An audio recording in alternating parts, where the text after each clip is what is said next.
आज हम इस लेक्चर में एनालॉग टू डिजिटल कन्वर्टर और डिजिटल टू एनालॉग कन्वर्टर के बेसिक्स को समझेंगे। ये लेक्चर इंट्रोडक्शन है कि इसमें आपका एनालॉग सिग्नल कैसे डिजिटल में कन्वर्ट होता है, वापस से डिजिटल सिग्नल किस तरह से एनालॉग सिग्नल में कन्वर्ट होता है।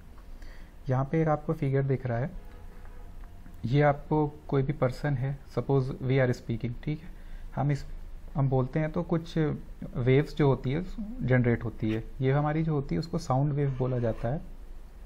इसकी फ्रीक्वेंसी होती है, आप मान लीजिए नियर अबाउट 0 से 4 किलोहर्ट्ज़ तक के सिग्नल हम जनरेट करते हैं, ठीक है। अगर आपका बहुत हाई म्यूज़िक वगैरह रहती है तो वो नियर टू 4 किलोहर्ट्ज़ के अराउंड फ्रीक्वेंसी रहती है। अगर आपका नॉर्मल स्पीच जो रहता है वो आपका नियर अबाउट 1 किलोहर्ट्ज़ का रहता है। तो ये 0 एक्चुअल में नहीं रहता, ये फ्रीक्वेंसी अराउंड 500 हर्ट्ज़ से लेके 0 हर्ट्ज़ तो मतलब डीसी हो गया, तो डीसी तो हम जनरेट नहीं करते, बल्कि 500 हर्ट्ज़ से लेके 400 हर्ट्ज़ तक यानी 4 किलो हर्ट्ज़ तक का सिग्नल हम जनरेट करते हैं।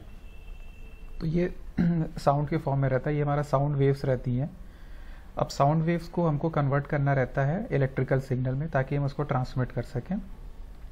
तो जो ये आपका यहाँ पे माइक्रोफोन दिख रहा है, ये आप सब ने देखा होगा। तो यहाँ इसमें जब हम कुछ भी हम स्पीक करते हैं या म्यूज़िक के साउंड्स इसमें जाते हैं तो इसमें डायफ्राम्स होते हैं। वो डायफ्राम जब वाइब्रेट करते हैं तो इलेक्ट्रिकल सिग्नल जनरेट हो जाता है, ठीक है। तो ये आपका जो साउंड वेव है, ये वेव आपका ये माइक्रोफोन इसको कन्वर्ट कर दे रहा है एनालॉग सिग्नल में, ठीक है। एनालॉग सिग्नल किस फॉर्म में होता है, इस तरीके का कोई भी फॉर्म में ये एनालॉग सिग्नल रहेगा और इसकी फ्रीक्वेंसी जो है ये वाली फ्रीक्वेंसी इसकी रहेगी, ठीक है। तो इस तरीके से साउंड आपका एनालॉग है। एनालॉग इस तरीके से ये कॉन्टीन्यूस सिग्नल है, ठीक है। ये जो कोई भी सिग्नल इस तरीके का कॉन्टीन्यूस है।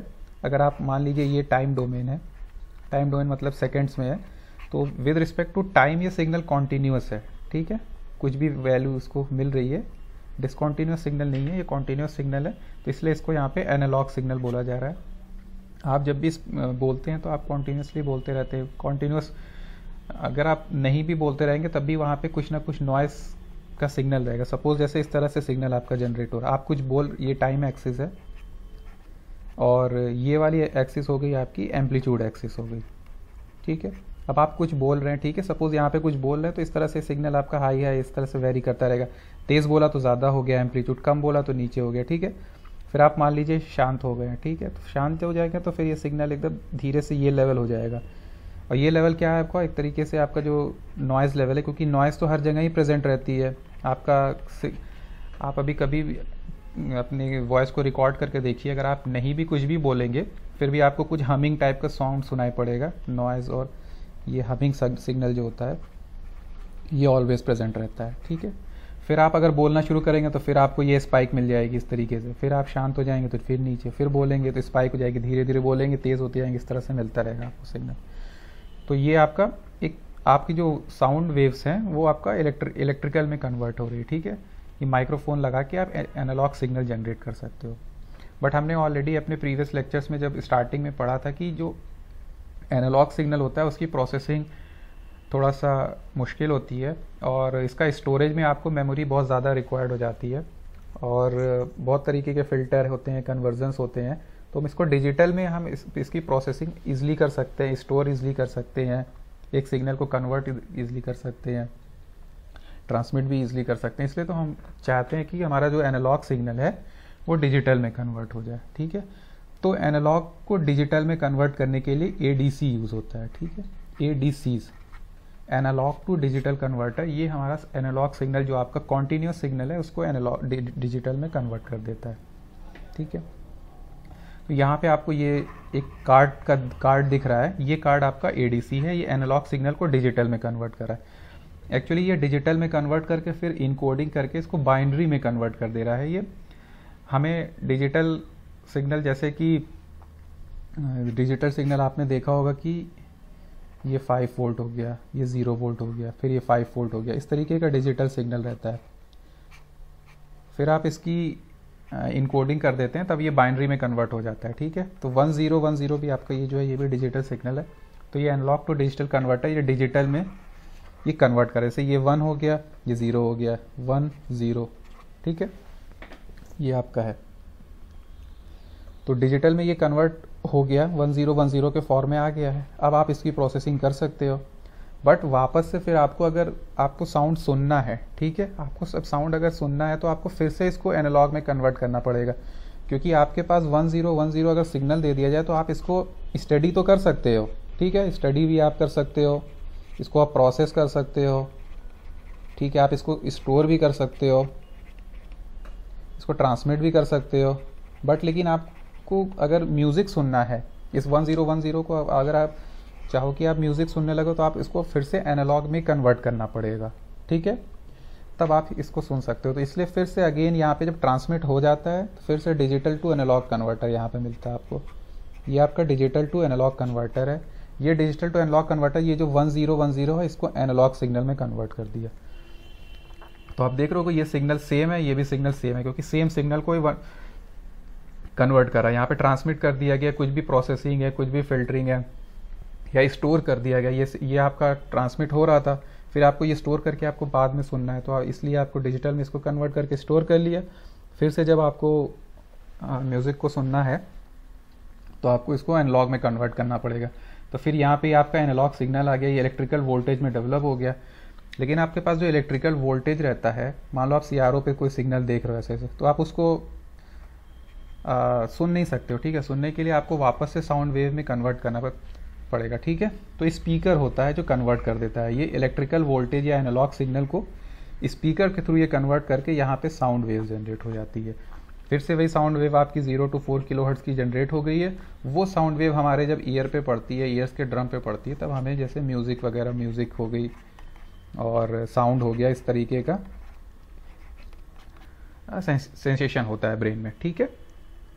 तो ये आपका पूरा एनालॉग टू डिजिटल कन्वर्टर का ब्लॉक डायग्राम है, या समझने के लिए है ये डायग्राम आपको। नेक्स्ट हम देखते हैं एक और डायग्राम।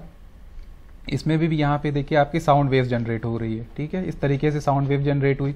अब साउंड वेव को डायरेक्ट आप ट्रांसमिट तो कर नहीं सकते हो, ठीक है। साउंड वेव तो जाके थोड़ी, अगर आप कुछ भी शाउट करोगे तो थोड़ी दूर के बाद जाके वो आपका जो वेव्स है वो बहुत, उसका वॉल्यूम इतना कम हो जाएगा कि नहीं सुनाई पड़ेगा।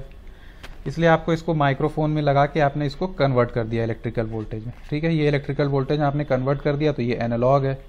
बट आपको इसकी जैसे प्रोसेसिंग करनी है और भी स्टोर करना है या कहीं और दूर ट्रांसमिट करना है, आपको इसको कन्वर्ट करना पड़ेगा। तो फिर से यहाँ पे एनालॉग टू डिजिटल कन्वर्टर एक मिल गया, ठीक है। आपने इसको एनालॉग टू डिजिटल कन्वर्टर से इसको कन्वर्ट कर दिया। फिर कन्वर्ट कर दिया, फिर आप इसको बहुत चीज़ कर सकते हो। जैसे मान लीजिए ये स्टोरेज है, आप इसको स्टोर कर दिए हो सीडी में या किसी में चीज़ में स्टोर कर दिया, बाद में हेयर कर सकते हो, क्योंकि डिजिटल में है तो स्टोरेज ईजिली हो गया है।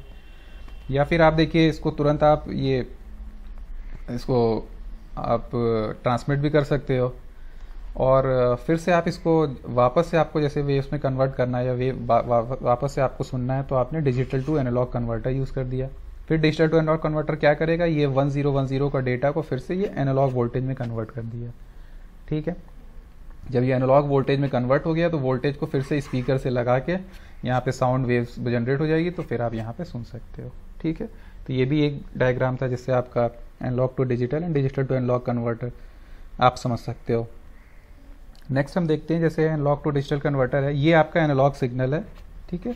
ये आपका कॉन्टीन्यूस सिग्नल है, ये आपका टाइम डोमेन में ये कॉन्टीन्यूस है, और ये वोल्टेज डोमेन में, यहाँ पे एम्पलीट्यूड डोमेन जो है, इसमें भी ये सिग्नल कॉन्टीन्यूस आपको। फिर एनालॉग टू डिजिटल कन्वर्टर से क्या होगा, फिर आपको जो आउटपुट मिलेगा एनालॉग डिजिटल 1010 के फॉर्म में, आपको बाइनरी नंबर में आप इसको आउटपुट देता है एनालॉग टू डिजिटल कन्वर्टर। और इसका अपोजिट होता है digital to analogue converter. Digital to analogue converter क्या करता है, आपको डिजिटल सिग्नल है, जैसे बाइनरी सिग्नल है यहाँ पे डिजिटल सिग्नल, इसको ये जो डिवाइस है डिजिटल टू एनालॉग कन्वर्टर एक एनालॉग सिग्नल में कन्वर्ट कर दे रही है, ठीक है। ये एनालॉग सिग्नल में आपका कन्वर्ट हो गया। यहाँ पे भी एक एग्जांपल के थ्रू आप देख सकते हो कि यहाँ पे आपका एनालॉग सिग्नल आ रहा है और एडीसी लग गया है एनालॉग टू डिजिटल कन्वर्टर, तो एनालॉग सिग्नल डिजिटल में कन्वर्ट हो गया 1010 के फॉर्म में। अब आप इसको स्टोर करिए या वायर के थ्रू ट्रांसमिट करिए, कुछ भी आप कर सकते हैं। फिर ये सिग्नल यहाँ पे आपका डिजिटल सिग्नल है, तो डिजिटल टू एनालॉग कन्वर्टर में आप इसको लगा दिए, तो फिर से आपका यहाँ पे एनालॉग सिग्नल जनरेट हो गया है, ओके। यहाँ पे हम देखते हैं कितने तरीके के होते हैं डिजिटल टू एनालॉग कन्वर्टर और एनालॉग टू डिजिटल कन्वर्टर। ये डिजिटल टू एनालॉग कन्वर्टर में आप देखिए ये वेटेड रजिस्टर डीएसी एक होता है और R2R register R2R ladder DAC होता है, ठीक है। ये दो तरह के डिजिटल से एनालॉग कन्वर्टर, डिजिटल से एनालॉग कन्वर्टर मतलब 1010 से आप इसको एनालॉग सिग्नल में कन्वर्ट करोगे, ठीक है। एनालॉग सिग्नल मतलब ये कॉन्टिन्यूस सिग्नल इस तरीके। इसका अपोजिट है आपको एनालॉग टू डिजिटल में, ये आपका एनालॉग सिग्नल है, आप इसको डिजिटल में कन्वर्ट कर रहे हो 0101 फॉर्म में, ठीक है। ये चार तरह की होते हैं। पहला एक काउंटर टाइप एडीसी होता है, फिर successive approximation type analogue to digital converter, flash ADC और डुअल एसी। हर एक की कुछ एडवांटेजेस हैं, कुछ डिसएडवांटेजेस हैं। बहुत सारी कैरेक्टरिस्टिक में एडीसीज को किया जाता है। सपोज आपकी स्पीड देखी जाती है, आप कितनी जल्दी सिग्नल आपका कन्वर्ट कर देता है, ठीक है।